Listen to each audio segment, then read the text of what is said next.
Velkommen til min lille quick guide til at lindre smerte under din menstruation.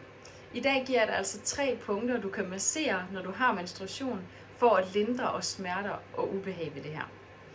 Og du kan også sagtens bruge punkter, når du ikke har menstruation, men det er nogle gange en meget god sådan, guide til at se, om det bliver bedre, når jeg masserer de her forskellige punkter.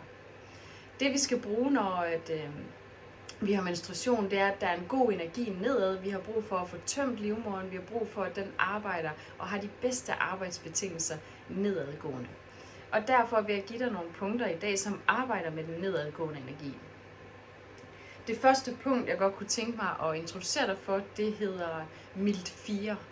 Og Mild 4, den sidder placeret på indersiden af din fod. Hvis du mærker efter anklen her, eller efter knogen hen ved din store tå, og så mærker du en lille smule længere tilbage mod din ankel. Der kan du simpelthen trykke ind her med din tommelfinger. Jeg kan bedst lide at bruge tommelfingeren, fordi den er den stærkeste. Og der kan du massere ind i det her. Nogle gange kan man sådan helt mærke en knude i det her område. Så der er det altså virkelig godt at få masseret cirka en fingerbredde væk fra den her kno på storetåen, ned mod anklen. Og der masserer du gerne 5-10 minutter hver eneste dag i din menstruationsperiode, for at se, om det her ikke kan blive bedre. Og når du bruger nogle af de her punkter, så vil du måske mærke, at du får sådan helt en klump blod ud, eller du kan sådan få et helt skuld, hvor du tænker, hvad skete der lige her? Men det er altså fordi, vi arbejder med meridianer, som går igennem livmoderen.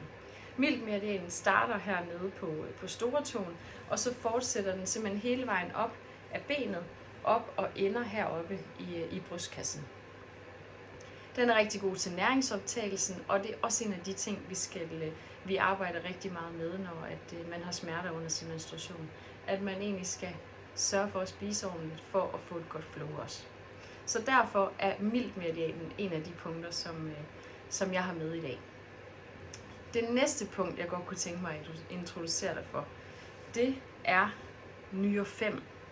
Og nyre 5, den er placeret imellem ankelknogen her og akillessenen, og så en lille smule længere nede, cirka en fingerbredde under midt mellem akillessenen og ankelknogen.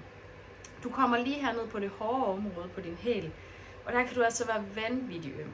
Og det er altså et af de punkter, der virkelig trænger til noget kærlighed, hvis du er øm her. For det er direkte forbindelse til livmoderen, og sørger simpelthen for, at den virkelig kan lave de her sammentrækninger under din menstruation. Så endelig massere det her punkt, især under din menstruation, og især hvis du har mange smerter og oplever klumper i din menstruationsblod. Så skal du virkelig trykke her for at få det tømt rigtig godt ud. Du vil godt kunne få fornemmelsen af, at du bløder kraftigere, når du begynder at trykke på det her punkt. Og det er simpelthen fordi, at din livmoderslimhinde, den bliver skrællet sådan rigtig godt af. Så du er klar til en ny cyklus. Nyremeridianen står for de reproduktive organer i kroppen, og hvis man er meget øm på mange nyrepunkter i kroppen, jamen så betyder det også, at man tager noget energi fra selve nyrerne op i kroppen, op i organet, og så kan de altså ikke levere det, de skal til dit reproduktive system. Så derfor så skal man virkelig sørge for at give de her nyrepunkter noget kærlighed, for at kunne sende noget dejlig kærlighed ind til nyrerne, så de kan hjælpe dig med at bygge en baby. Når den tid er. Og så er nyremeridianen, den løber også nede fra under foden og hele vejen op langs med indersiden af benet, og fortsætter også op ligesom miltmeridianen og ender faktisk heroppe i brystet i stedet for.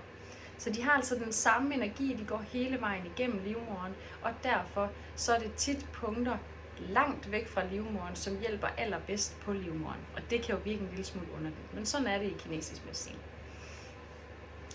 Og det sidste punkt, jeg godt kunne tænke mig at introducere dig for, det er et mavepunkt.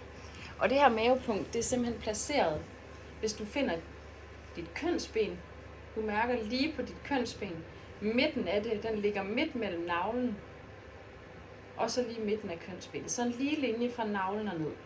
Hvis du så tager 2 fingre og trækker ud til siden, så cirka 2 fingre længere ude end midtlinjen på kønsbenet, kan man simpelthen mærke ind i sådan 2 små huller faktisk. Det er et mavepunkt, og den har simpelthen direkte forbindelse til livmoderen, fordi vi er så tæt og lokalt på livmoderen lige nu.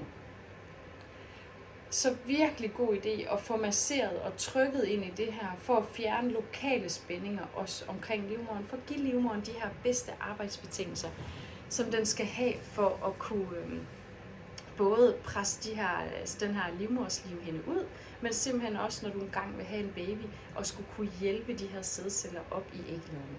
Så livmoderen har sådan en finmotorik, der både skal kunne køre den ene vej og den anden vej, og derfor er det virkelig vigtigt, at vi får løsnet op for nogle af de her spændinger.